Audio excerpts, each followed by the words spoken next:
This is an age of disruption, of profound revolutionary change. What we're really asking ministers is to empower the ambassadors. The only thing that you really push forth is the truth. You don't see many women represented when it comes to the decisions as to how to handle the pandemic.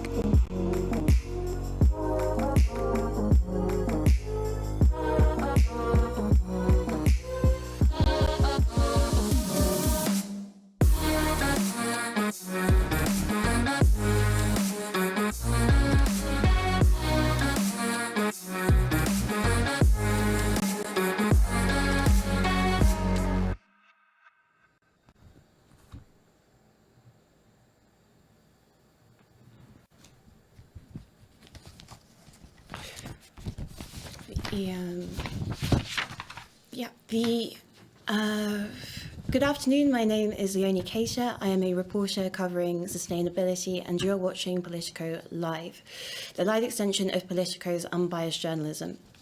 I'm coming to you from the Residence Palace here in Brussels. The EU's existing Packaging and Packaging Waste Directive is being revamped. The goal is to make the new rules better at promoting reuse and recycling, increase recycled content, tackle excessive packaging and reduce waste. The scale of the problem has been shown by several reports.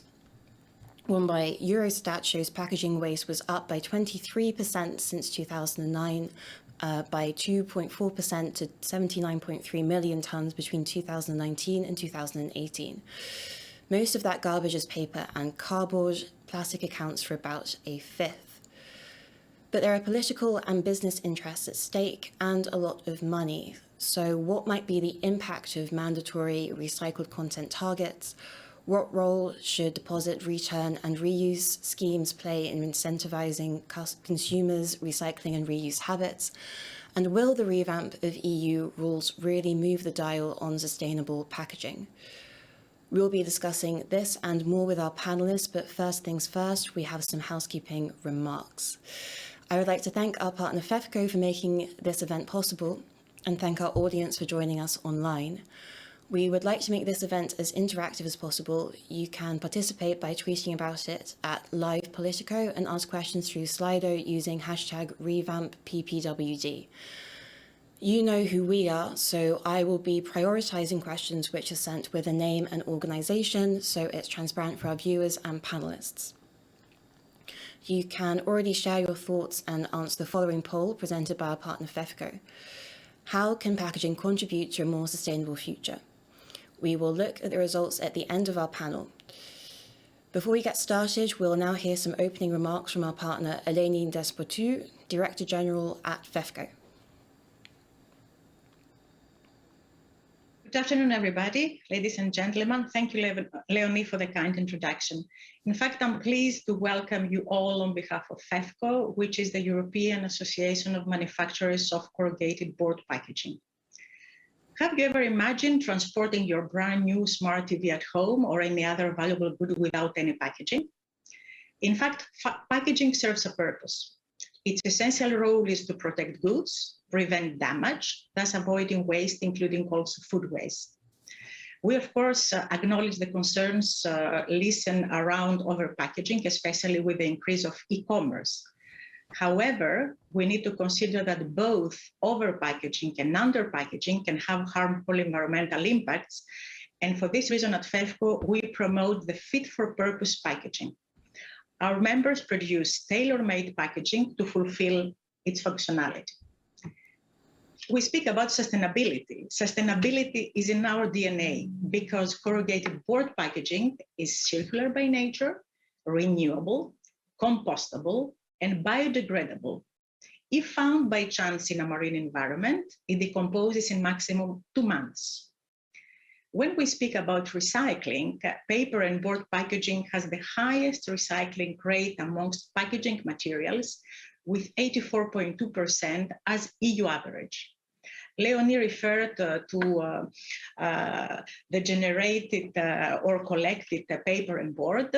We have assessed that in 2020, 56.0 million tons of paper and board were collected and recycled in Europe. So corrugated cardboard packaging is 100% recyclable and contains 89% of recycled content on average. Our members work on improving, optimizing, reducing the packaging waste through sustainable design. So the average weight of corrugated board has been decreased by average in Europe by 9% during the last 20 years, although in some cases, in some member states, you can observe rates up to 15%. So by recycling corrugated, the industry reuses the fiber and prolongs the life of its most valuable raw material. We have studies that demonstrated that corrugated board fibers can be used up to 25 times without losing their quality. So FEFCO and its members are taking very seriously the Green Deal and its implications. And for this reason, we have initiated and we are currently developing a climate neutrality roadmap elaborating on the way to decarbonize the industry by 2050.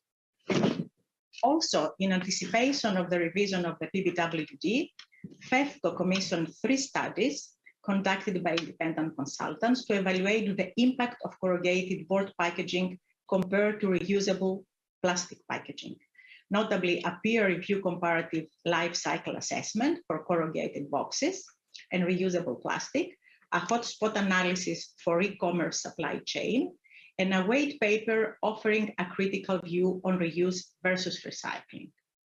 At FEFCO, we believe that both recyclable single-use and reusable packaging solutions have their place in the market. Reusable packaging is not the most sustainable solution in all cases, and there is no obvious best choice when selecting between recyclable and reusable packaging solutions, as results vary on a case-by-case basis. In addition, scaled-up reuse systems may cause environmental impacts that will be shifted but not disappear due to the complexity of the supply chain. By concluding, I would like to offer our science-based comments and contribution to the European Commission, and also to cooperate and provide any useful information that may be needed to support the Packaging and Packaging Waste Directive revision process. Thank you very much. Great, thank you, Eleni. And now it's time for our panel discussion. It's my pleasure this afternoon to welcome our 4 guests. Here today we have Saverio Maia, Chief Executive Officer at the Smurfit Kappa Group, one of the world's leading providers of paper-based packaging, MEP Maria Spiraki from the European People's Party, who is a member of the European Parliament's Envy Committee, Carsten Rachholz, a Senior Policy Manager at the Ellen MacArthur Foundation, an environmental charity, and Mattia Pellegrini, Head of Unit for the From Waste to Resources Department at the European Commission's DG Environment. So, Mattia, can you bring us up to speed? I think we've heard recently that the Packaging and Packaging Waste Directive will now potentially be a regulation instead. Can you walk us through the reasoning behind making this a regulation? And are we on track to have this review by July 20th? Yeah, good afternoon, everybody. And indeed, we are in the middle of the revision of this directive, which is a very old directive. It's a directive of 1994, and which was limited. There was a limited revision which took place in 2018, where mainly only recycling targets were changed, but all the rest of the directive has remained unchanged. So, of course, packaging is an extremely important sector for the economy, and we would like to make it more circular. Why we are considering, of course, I mean, there would be political validation process, but indeed at this stage of assessment, we are considering also the possibility to transform the instrument from a directive to a regulation, taking into account a number of elements, notably the fact that we have seen a proliferation of national measures in many areas, labeling, reuse. So this proliferation of national measures, which many of them have been notified to the Commission via the so-called CRIS notification, has led to a potential fragmentation of the internal market. So essentially, what we are considering is a regulation as a tool, because we would like to harmonize in a way that there will be the preservation of the internal market. Of course, you may be aware that there is the possibility for the Commission to use a regulation and also to use the internal market legal basis, like this was done actually not a long time ago, a couple of years ago, when we came out with a proposal for the batteries regulation, which was actually the transformation of a very old directive based on an environmental legal basis into a regulation based on an internal market legal basis. In the case of packaging, it will even be easier because the current legal basis of the existing directive is already an internal market legal basis. So it will be only a change of the legal instrument, but not of the legal basis. So that is where we are. Of course, we are doing our best to meet the target of adoption, which is the 20th of July, with the circular economy package number 2. Of course, the final adoption depends on a number of factors, and one of them, as you know, is also a positive opinion of the Regulatory Scrutiny Board. So we are really in the process of passing through the exam of the Regulatory Scrutiny Board. By coincidence, our Regulatory Scrutiny Board will be tomorrow, and then we will be waiting for the opinion of the Regulatory Scrutiny Board. So, of course, the opinion of the board would also have an impact on the timing. And indeed, if we are successful and we get a positive opinion, then we will be on track for adoption. If like it can happen, like has happened in the past in other cases, then in case of a negative opinion, we will have to see and reassess our scheduling and to see if we can still manage it or not. So that's, but this is, we don't know at this stage, so we will have to see what happens after we present and after we get the opinion of the Regulatory Scrutiny Board. Yeah. And for the industry perspective, then we'll move now to Saverio. What do you make of what we just heard from Mattia on these rules now becoming a regulation? And then also when it comes to these new rules, what needs to be prioritized in your view when it comes to making packaging more sustainable? Okay, well, as a start, good afternoon, first of all, to everybody. We cannot do anything different than be in favor of making a more circular system around Europe. We believe, as an industry in general, that, as it was said before by the Secretary General of the European Association, we believe that we can provide a lot of help and support to this because of the nature of our product. So we are already circular, and there were some figures. I would like to start from the good news, and the good news are that we are already there at a very high level. We are, as it was mentioned, at 84%. This is the latest Eurostat figures from 2018. Of recycling rate, which is huge and is the highest among all materials in the European community. Not to say that we cannot improve it, and I believe that between 2018 and today there have been already further improvements, but this is a very good starting point to go towards a circular economy. What are the key things that we need to take into account is, for example, also the effect on other part of the economy. When we talk about fit for purpose, we cannot avoid to highlight the fact that being a packaging fit for purpose, this also brings other benefits, such as of the food waste reduction and a lot of optimization that are possible in the system. So these are some key pillars to start with, which will allow our industry in general to improve. And we have plenty of room for improvement. So I'm very far from saying that we are perfect. We have plenty of room to improve. And I think all the system around Europe is working towards that through a huge amount of innovation, and which is a key part of this process. And I believe that we are ready to support and to show the circularity of our product. Just to close on this, I think that there is something I love and I really believe it in personally in a strong manner, is that it's not enough to bring and protect stuff from one point to another point, which is all we receive in our homes. What is important is that when we calculate that 89 or 90 or 85, it's already circular. What is for me very important to highlight is that is the end of life concept, which means that even if there is a leakage out of the system, this doesn't harm the planet, which is the most important thing. So even if it's not collected and it ends up in the planet, it doesn't harm it because it's completely biodegradable. So for me, this is the very positive starting point to develop together a legislation to improve the system.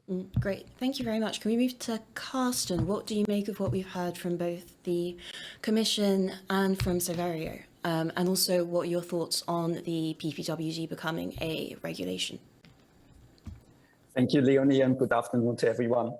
Yeah, I just want to remind the starting point when we went into discussion on the packaging waste directive revision. There was a headline ambition defined in the European Green Deal and then in the Circular Economy Action Plan of the European Union to ensure that all packaging on the EU market is reusable or recyclable in an economically viable way by 2030. And we need to ensure that the revision that is happening at the moment will meet this headline ambition. For us at the Foundation, there are three main objectives linked to that vision. First of all, I think there's a lot of agreement that we need to create harmonized rules for circular packaging solutions on the whole EU single market. And somehow the Commission has set a precedent with the recent proposal on the eco-design for sustainable products regulation under the SPI. And now it's more a question of political feasibility, also in discussions with the co-legislator, the Parliament and the Council, whether it's politically feasible to move from a directive towards a regulation for packaging as well, to increase harmonization across EU member states. Then I think in the introduction in the video, and also Leonie quoted it, there we still have an increase of the overall amount of packaging waste created in Europe. And that's why the objective must be to come to an absolute reduction of packaging waste created in Europe, either through direct elimination of packaging that is not necessary or problematic, or through the redesign of delivery models from single-use towards reusable packaging. And finally, we heard already that we are having a good starting point, at least for paper packaging on the recyclability, but for many more complex packaging and other materials, we are dealing mostly with plastic packaging in the Foundation. We need to strengthen the legal definition of what we mean by recyclability, and both in theory and in practice. So we would like to see mandatory criteria that already existing voluntary design guidelines need to adhere to. And then we need proper ways of verification that the packaging solutions put on the market are fulfilling these requirements. And then we need to look downstream because we have existing EPR systems and we need more evidence that those packaging designed using these guidelines are actually being collected, sorted and recycled in and across EU member states. I think I leave it there for the moment. Okay, thank you. Thank you. Maria, you've been following the latest circular economy measures quite closely for the EPP and the ENVI committee. What do you think of what we've heard so far, and what would you prioritise in this review? Let me start by saying that I fully agree with the representative of the industry that we have huge room for improvement. And by saying this, I think that we have to use all the available instruments to make sustainable products at the norm. And by saying this, I include, of course, packaging. According to my opinion, one of the issues that we have to tackle immediately is the profitability of the activities of the recyclability of packaging. And by saying this, I think that the main path that we have to follow is to have a combination between deposit refund schemes and extended producer responsibility schemes. according to my opinion, the DRS schemes, deposit refund schemes, are facilitating waste collection, reduce littering, reduce material leakage, and encourage recycling. At the same time, we have to combine them with the EPR schemes, because it is important to make packaging and to make packaging much more recyclable, to reduce energy consumption, and to improve the business case for private investments. By giving a part of responsibility, by giving partial responsibility to product manufacturers, it is important to say that we are trying to incentivize them to invest further on the issue of packaging. And by saying this, when it comes to the legal framework, I think that we have to work on streamlining the criteria and on integrating the internal market, because it is important to say that now we have a lot of lack of implementation when it comes to different pieces of legislation. And now we have another one. It is the sustainable product regulation that it is on the pipeline. And I would like to announce that I am the rapporteur on behalf of FITRO committee on this report. So I think it is important to have an overview on the issue of sustainable products regulation, and taking into account that it is a key piece of legislation in order to improve the packaging and packaging waste directive also. It is also important to understand that we are not working in silos. We have to work all together, and we have to understand by the end of the day that we have to address the snowball effect of the new regulation and initiative in order to ensure that what is proposed will be implemented not only by the regions but also by the industry as well. Great. Well, thanks very much for mentioning the Sustainable Products Initiative. I think there is some questions about how this will fit with the PPWD, as you kind of touched upon. Can you expand on, Mattia, how the SPI and the PPWD will be fitting together as part of this policy puzzle? Yeah, so thank you very much. And I've also been listening carefully to all the previous speakers. One point I would like to make before I talk about SPI and the relationship with the packaging waste directive is that indeed we totally agree with the representative of the paper industry that for certain materials recycling rates are very high. This is the case for paper, but also is the case for glass and metals. But this does not solve what Carsten explained very well, which is the overall amount of waste which is generated from packaging. So there is a significant increase of the overall amount of packaging and packaging waste then as a result that is put on the market. So one thing is to make sure that it's recycled at the end, but the other thing is how we prevent this negative trend. So there where we are working a lot is the area of waste prevention and reuse, which were not tackled in the 2018 review.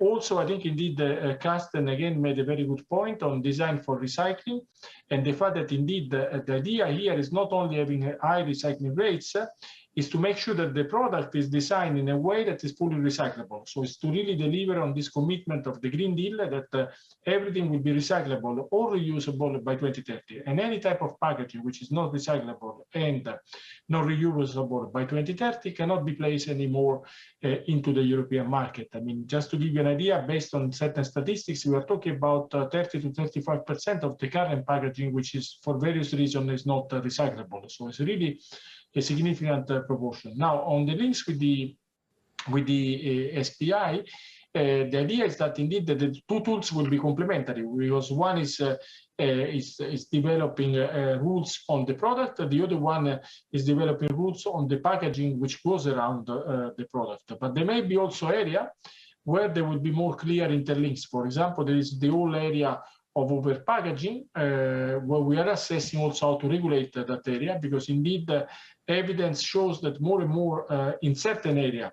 So again, it has to be qualified, but at least in the e-commerce side, there is a lot of over-packaging. That means that the overall packaging is several times bigger than the product that contains. So there, we're also considering how to deal with that, both under the packaging directive, but also under the SPI regulation, because indeed there is no point in having a packaging which is 10 times bigger than the product that contains. This is some of the evidence which has been collected. I mean, of course, I mean, you need to have packaging for various reasons, but then you don't need to have this rush of 1 to 10 like we have seen sometimes in the e-commerce area. So that's, I think, is a few points I wanted to make as a reaction to some of the previous speakers, but also replying to your question. Thank you. Saverio, what do you make as the industry representative of what you've heard from Mattia and of the interplay between, or the potential interplay between the SPI and the PPWD? I'm very happy of what Mr. Pellegrini said, because he said something correct about the overpackaging, and it's something which is there, but the reality is that as I said before, there is a lot to do. We are working every day in order to reduce the overpackaging. There are optimizations that are there possible and that we are implementing. There has been a weight reduction during the years, which will continue through an improvement of the performance of the paper. And for sure, we have seen, especially, I suppose, this has come to our eyes very evidently during the pandemic, the huge increase of the e-commerce is an area of overpackaging. So it's not about denying the evidence, it's about working and innovate and optimize the system. But once again, and just to be putting the things into perspective, packaging normally represents 3.5% of the carbon footprint of the final product which is shipped. But still, if we can reduce that part, this is going to help to go towards the European target, which we all want to achieve. So the tools are there. The companies are working every single day with the major brand owners to help them in reaching their sustainability targets. And we are there to help and to work on that. And I think there is a lot of potential there, which we need to take. And there is some low-hanging fruit, which we can take much quicker. And there is something more structural in terms of innovation and investment, which has to be done. So I'm absolutely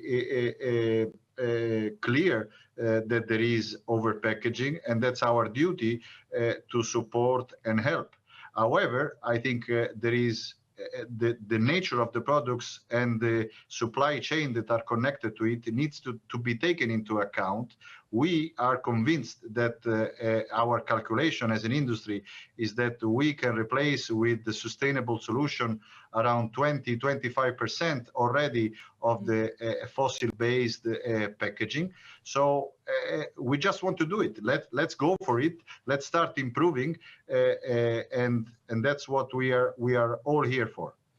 Carsten, what do you make of what we've heard from both Mattia and Saverio on both the SPI and the PPWD?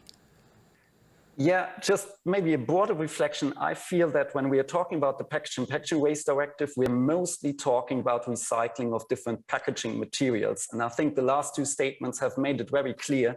If we want to capture the full system, then we need to look at the products themselves, at the packaging around it, and the business or delivery models to best supply them to the customers.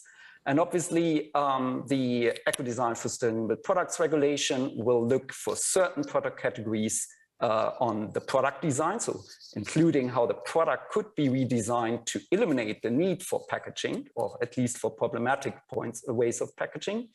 The Packaging Waste Directive will look at the packaging part of it.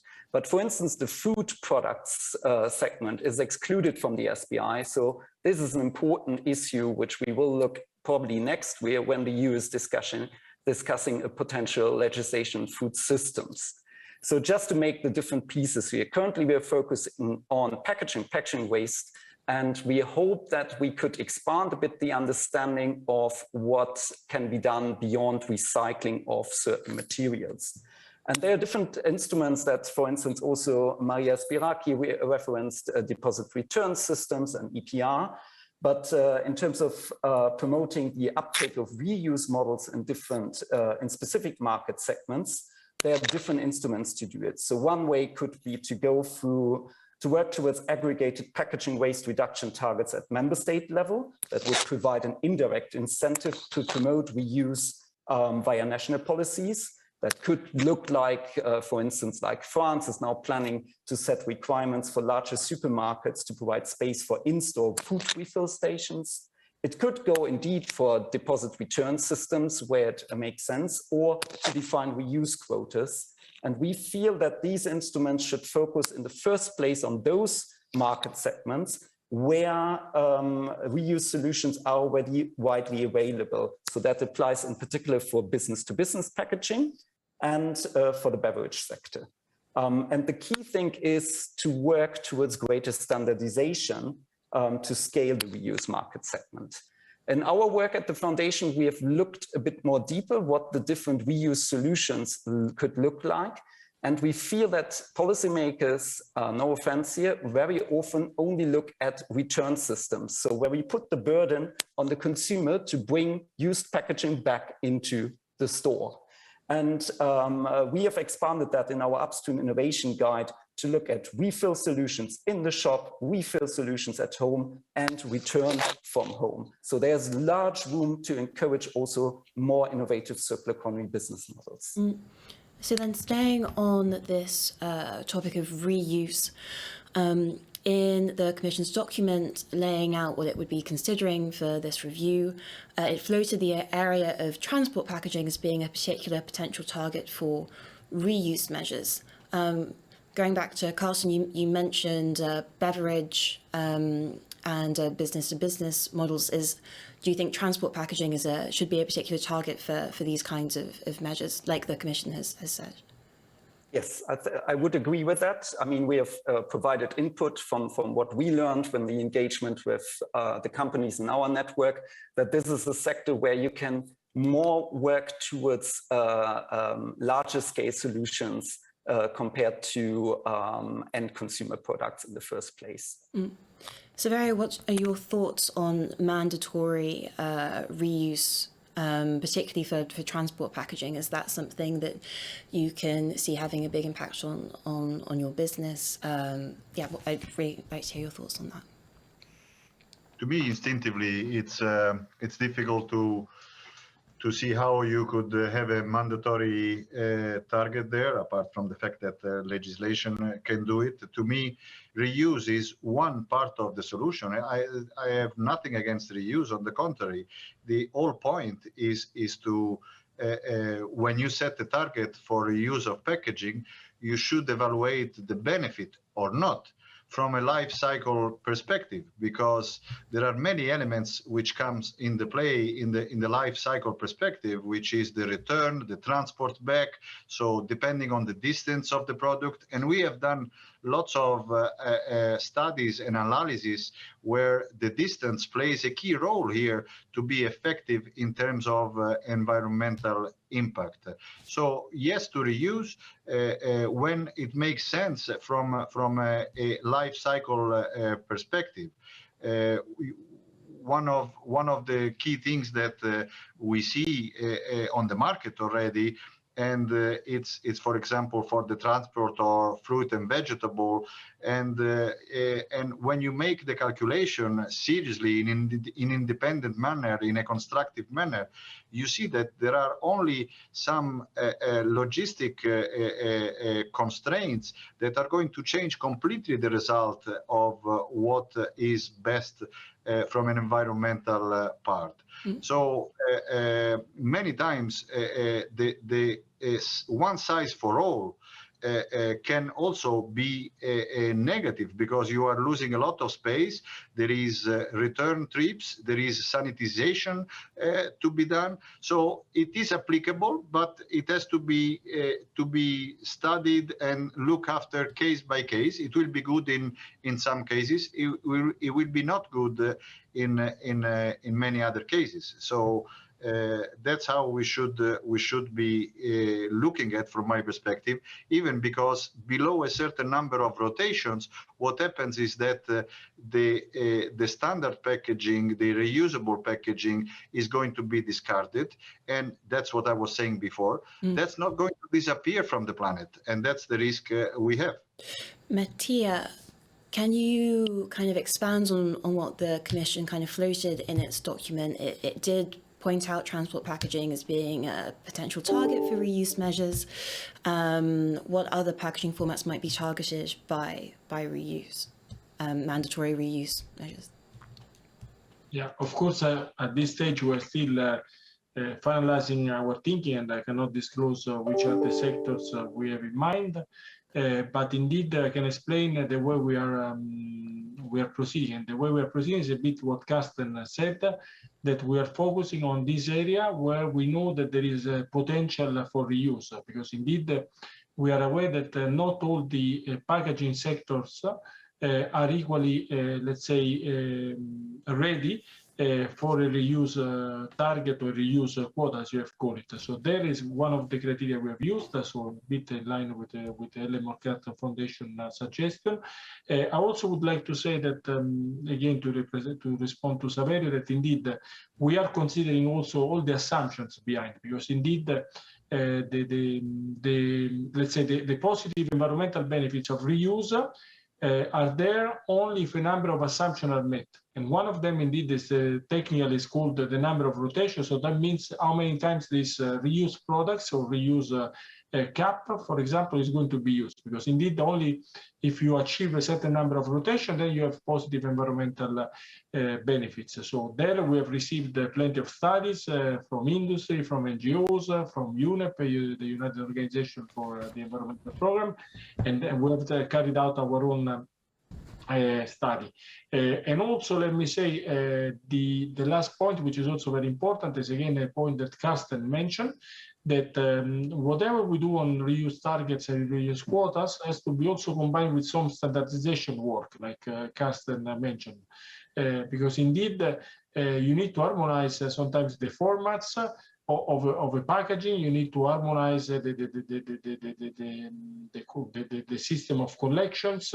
So indeed, only if certain standardization takes place, then the reuse target can play the full role. Of course, we see also, and this we agree with what Saverio, as a representative for industry, was saying, that we see reuse as a complementary tool to single use. We're not saying that from the day after tomorrow there will be no longer single-use packaging, but what we have seen is a total decline of reuse. So there we need to do something in order to make sure that this business model survives, because we have some statistics showing that if you take the last 20 years, basically, even in countries which had a very high level of reuse, I'm quoting the example of Denmark, where I think reuse was above 80%, reuse went down, I think, to 13%, if I remember the statistics. And this has been, with the exception of Germany, has been the trend everywhere in Europe. So indeed, that's,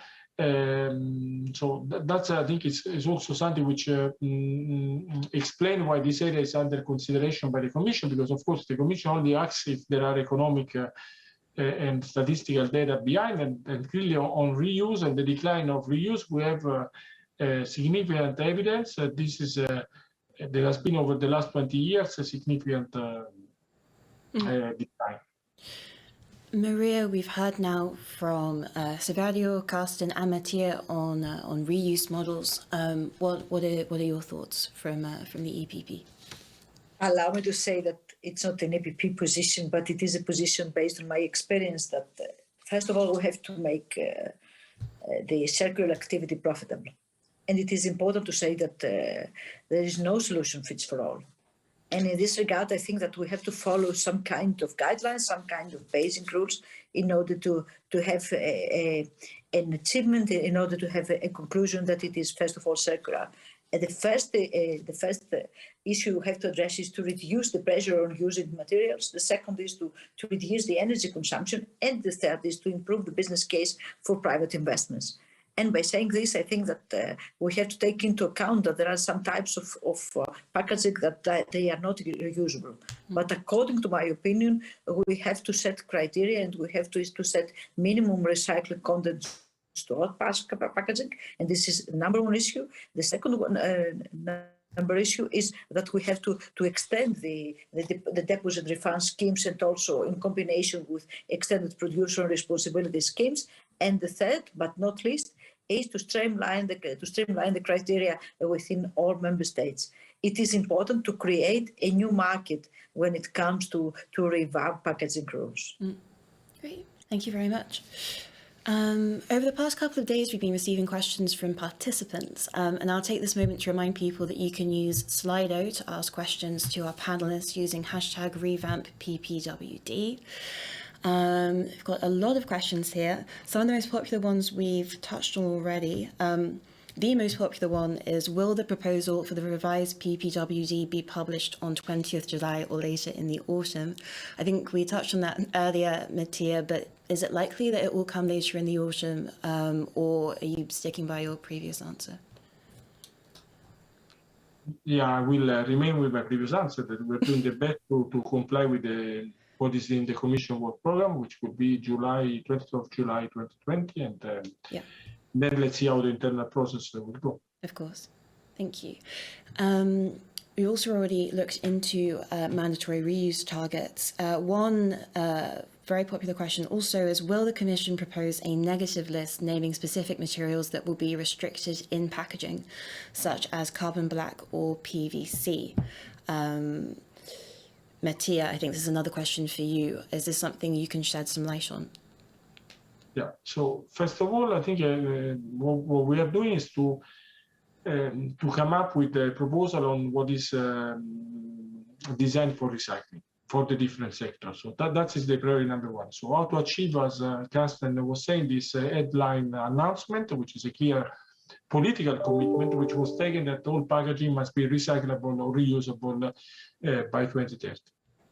So that's clearly the direction we're working. Then, if you may recall, both in the Green Deal and the Circular Economy Action Plan, there was also reference to complexity of materials in packaging, and the fact that sometimes the complexity of materials in packaging is what actually makes this packaging non-recyclable. So there, in theory, if you have a design for recycling process, automatically all the materials or composite packaging which is not recyclable by 2030 should no longer be in the market. Of course, we are also assessing whether for some of these, let's say, packaging, which are clearly not recyclable already at the moment, whether a similar approach could be considered. But I mean, that's is subject, as I said, to both economic scrutiny by the Regulatory Scrutiny Board and also political validation. But I think the overall idea is indeed is to actually the removal of material complexity, or the reduction of material complexity, is a result of the fact that everything has to be recyclable by 2030. This was a question for Mattia, but if any of the other three panelists we have with us have any strong views on this, it'd be great to hear from you. I don't know if Saverio, for example, you have a strong industry perspective. Well, the industry perspective, well, we cannot, we will, as I said before, I think, I don't know what I could add on that, is that we will continue to strive and support the directive and to make everything we have to reach the target in the timing. I mean, we have initiated the development of our climate neutrality roadmap. We believe we are in a good place, and we will continue to improve designs, and we will continue to support the entire supply chain with more sustainable solution. Yeah, Carsten. Allow me to say that sorry. it is important. sorry for saying this, but it is important to understand that a key role will play the regulation concerning sustainable products, because we will finally set the eco-design requirements. We will create the EU digital passport, product passport, which will be applied to all products in the market. And we are trying to tackle the destruction of unsold consumer products. So it will be a great initiative, that it will have an horizontal impact, that it will of course affect the issue of packaging and over packaging as well. Thank you. And Carsten? I just wanted to say a blacklist is always easier to handle in voluntary initiatives. So as the Alan McCarthy Foundation together with UNEP has set up the Global Commitment, which tackles plastic packaging and shares, works with many leading brands and retailers and others of the packaging value chain towards circularity for the sector. We have seen that there are packaging formats and items that are inherently difficult to recycle, or which would even hinder recycling or compostability of other items.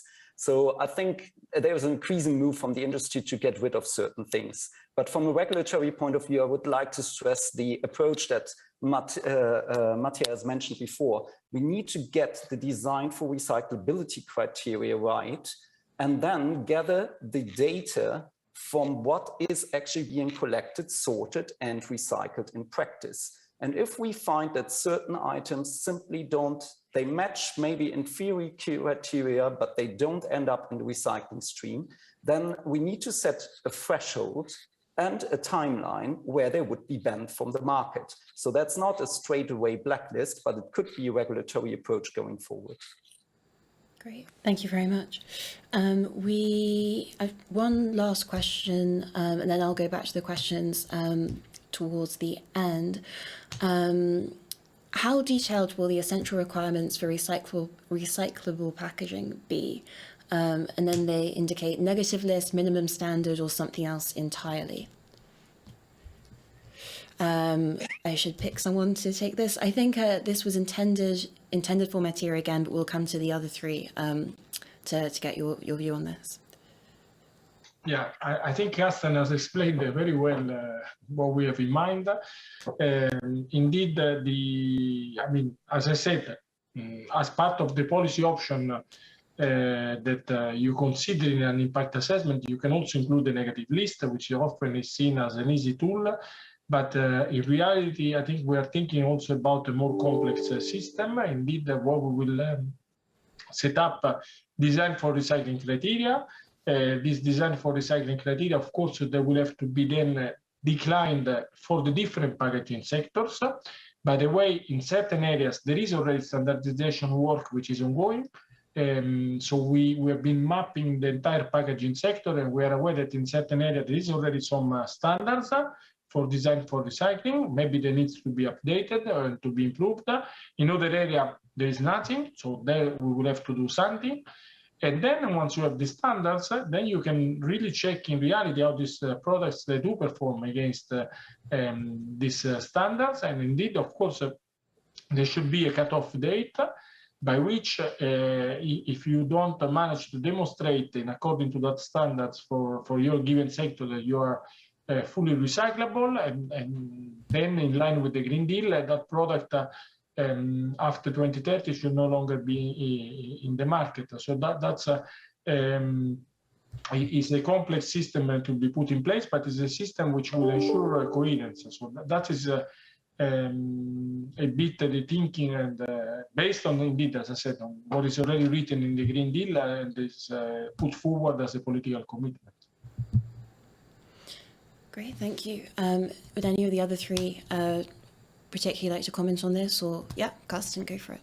Just to say that I saw also on the Slido website, there are a lot of people asking, will you use these guidelines, these criteria, or whatever? So that just to mirror that in certain segments and in the industry, we have existing guidelines. And as the foundation, for instance, we haven't developed our own guidelines. We are also referring to a few ones which we think make sense and mirror our understanding what promotes recyclability in theory and in practice.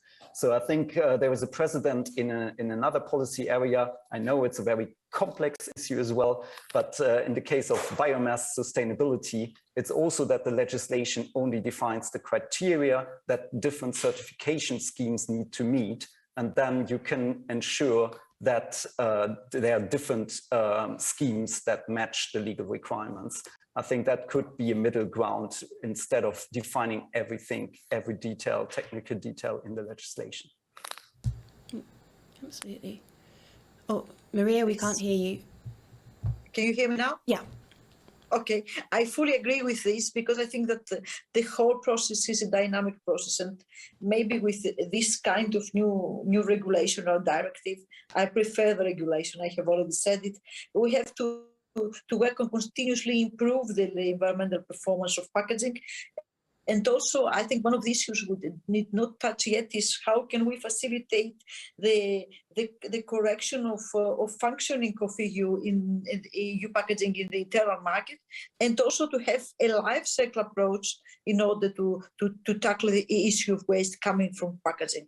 In this regard, I think that we have to avoid the details and get through into the main priorities that we have to set up in order to have a progressive legislation, or in order to have something that it can work in different areas. Thank you. Saverio, anything to add? No, I think this is a very interesting debate, and I think we are all trying to reach the same objective for 2050. I think the roadmap for me, the way I try to summarize it in few seconds, because that nothing else we can do in this occasion, is for us, we need to eliminate and optimize all the unnecessary packaging that is put on the market. So optimize it and do the fit for purpose packaging in a way that just for the job it is intended for, which means transporting, protecting the product, and then disappearing from the planet. Then there is a step, which is the step about collecting, recovering, restoring. There are strategies like reuse, which have to be applied when it's possible and when it makes sense. And then, of course, remanufacture and recycle once again. And finally, being, for me, the step 3 is whatever resource we extract, we need to give it back to the planet and be completely circular. So that for me, in few seconds, which is a much more deep and intense theme, but that's what I can say in conclusion in few seconds.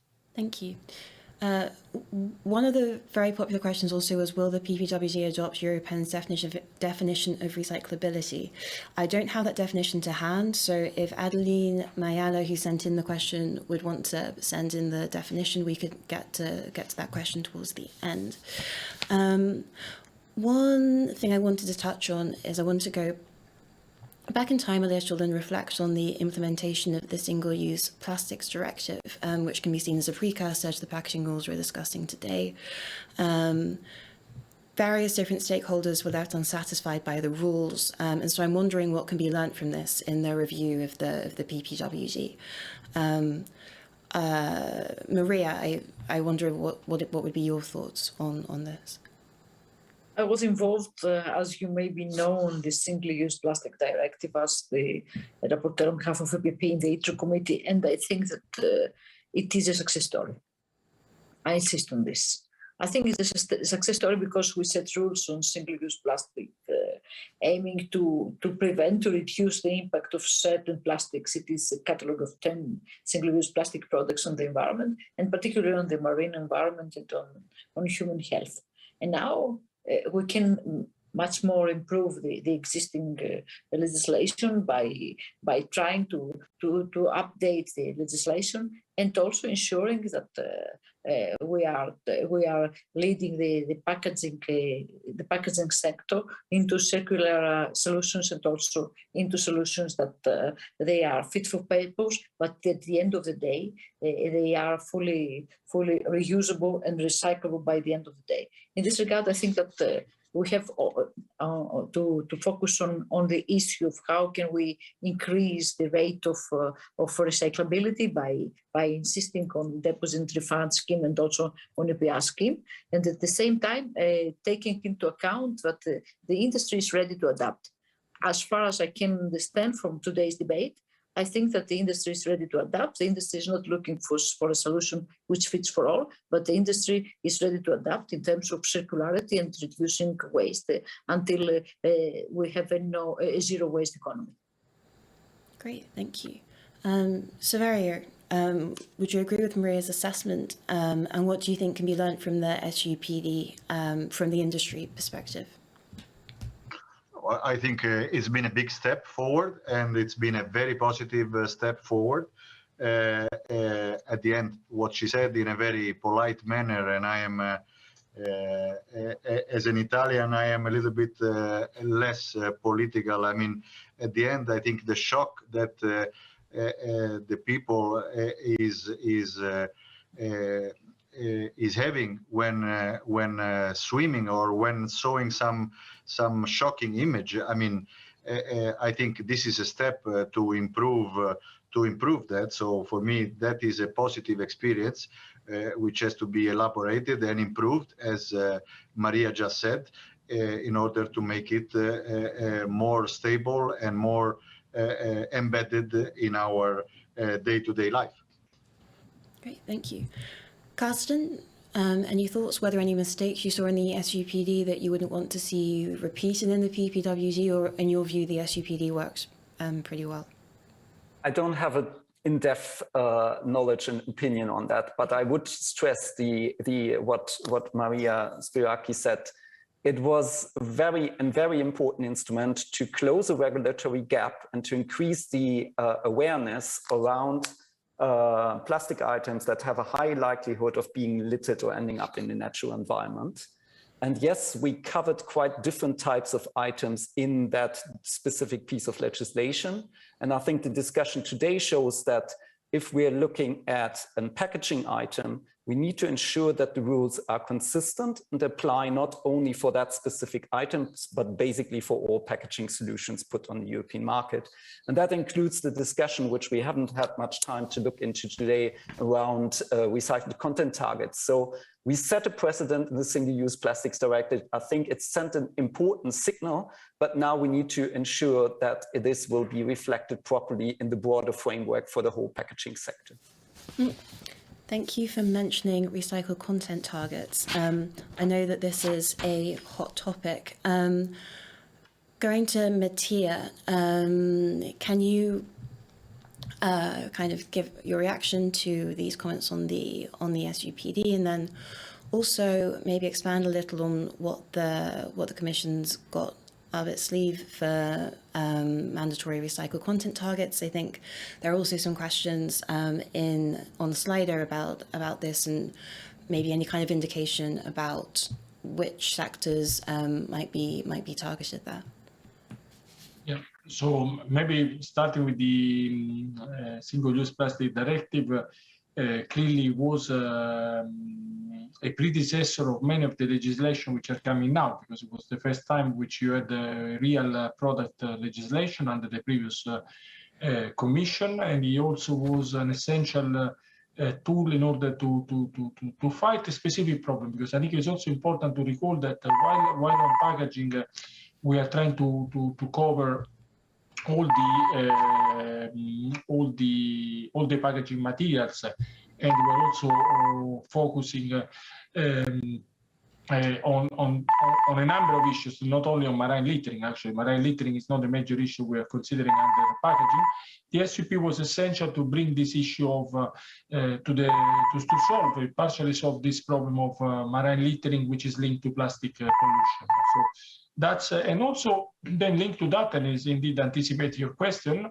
We see that indeed it has been a predecessor also in the type of tools, because indeed some of the things we are considering now, such as consumption reduction targets, or for example, recycled content measures, this is something which we are now considering under the packaging legislation. So indeed, and we're learning also from what we have learned in the implementation of the SPI directive. So indeed, also in the type of regulatory tools that were chosen, it was a way to test some of them.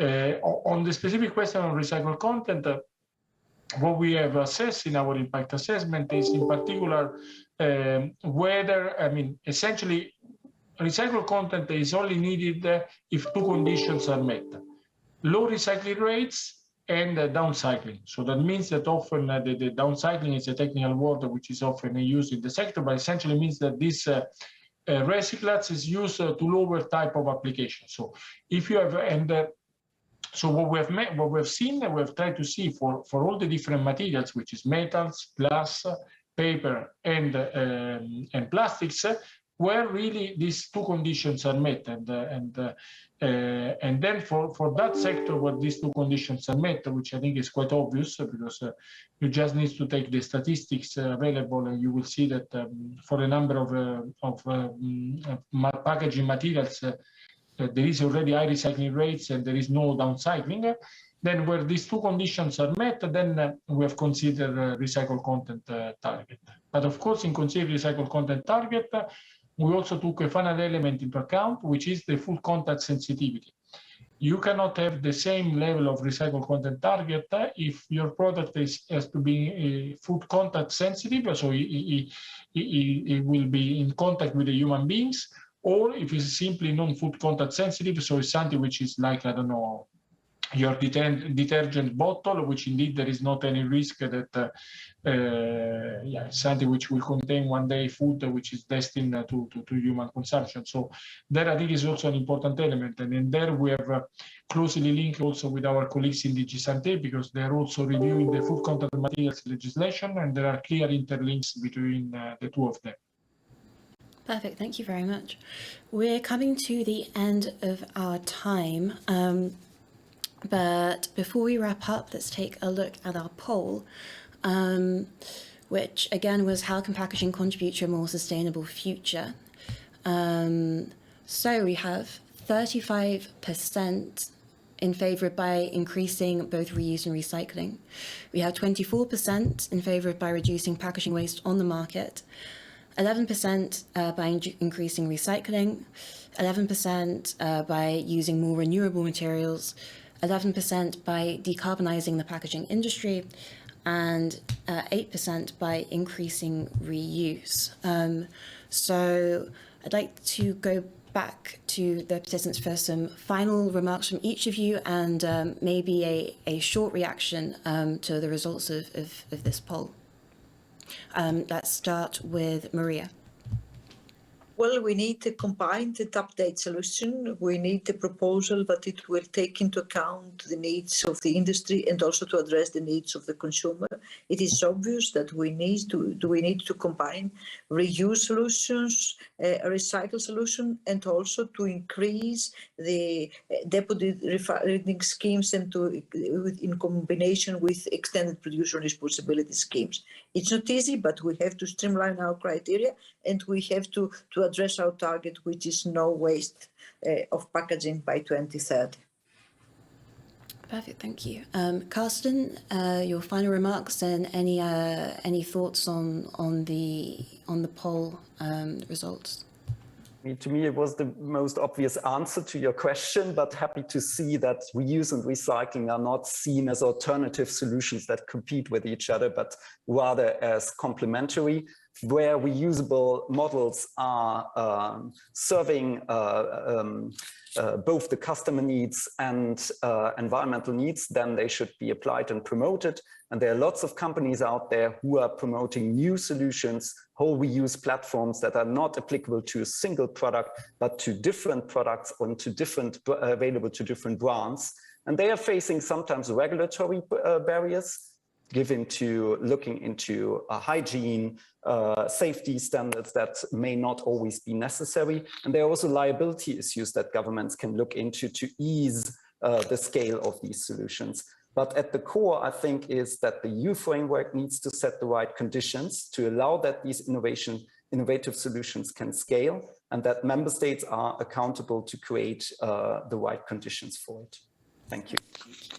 Saverio, final remarks and thoughts on the poll? Well, on the poll, I think we should take more time to understand and to reflect on those answers, but it's still very interesting. And to me, it's not very different from what Karsten just said. And I think we need to reuse when it's possible. We need to continue to recycle and not to harm the planet. So I think that the recycled content is a key element in this situation, in this overall picture. And there, I'm proud to say that we are already at, for new corrugated, at 89% recycled content, and that the whole target is not to harm the planet for our kids, for our families, for the future. So we are all committed to improve. There is a lot to improve, and we are working hard on that, and we will continue to do so. And that's why innovation is going to play a key part for this and for CO2 emission and just to reach the Green Deal with success. Thank you. And then let's finish with Mattia for your final words. Yeah, so first of all, I would like to reply to the question of this, debate, which was whether the new rules on packaging will make European future more sustainable, and I strongly believe that yes, not only we will increase sustainability with the new rules, but we will also increase the independence of the European Union in terms of supply of some of the raw materials. So that is also an important factor which is often neglected and is not so clear in the debate. But indeed, if you increase the amount of plastics which is made with, for example, with secondary raw materials, you are decreasing automatically your import of oil, because indeed primary plastic is made out of virgin plastic is made out of oil. The same applies to other provisions. So the more you establish a system for reuse, or you facilitate a system for reuse, the more you rely on less imports of certain materials. So that is also an important element, particularly in the current debate. And then on the results of your poll, I can only say that it's reassuring to see that at least the top three scored, let's say, priorities are largely in what the Commission is working in terms of impact assessment and options which we are considering. So that's yeah, I think it's a very interesting evidence that indeed. And also, as a final point, I would like to invite all the relevant stakeholders to participate to a workshop that we will be having on the 30th of May. Will be really the opportunity to engage. I mean, on this file, we have been engaging a lot with industry and NGOs. Our door is always open. I mean, indeed, here there are many different stakeholders, but indeed on the 30th, our idea on the 30th of May is to really have the opportunity to discuss with all of you where we are, what are the measures under consideration, together with us, with our contractor as well. So I think it would be an opportunity to take stock and to take stakeholder feedback, which in my view is always essential, because I mean, we need to work with civil society, with the industry, and also with member states, if we want indeed to ensure that this revision will lead towards a more sustainable future. Perfect. Thank you very much. Well, thanks everyone. Today we've touched on everything from the stimulating reuse to mandatory recycled content targets to deposit return schemes. Big thank to Karsten, Maria, Saverio and Mattia for joining us today. Thank you to our online audience for watching and sending in some great questions. And thank you to our partner FEFCO for making this event possible. If you have any feedback, please send it to live@politico.eu. You can also check our website for events updates. We have a great events lineup for this year, including our Sustainable Future Week happening from November 29th to December 1st. That's goodbye from me and all of us, and have a great rest of the day.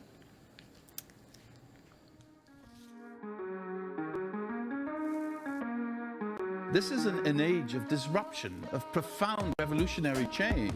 What we're really asking ministers is to empower the ambassadors. The only thing that you really push forth is the truth. You don't see many women represented when it comes to the decisions as to how to handle the pandemic.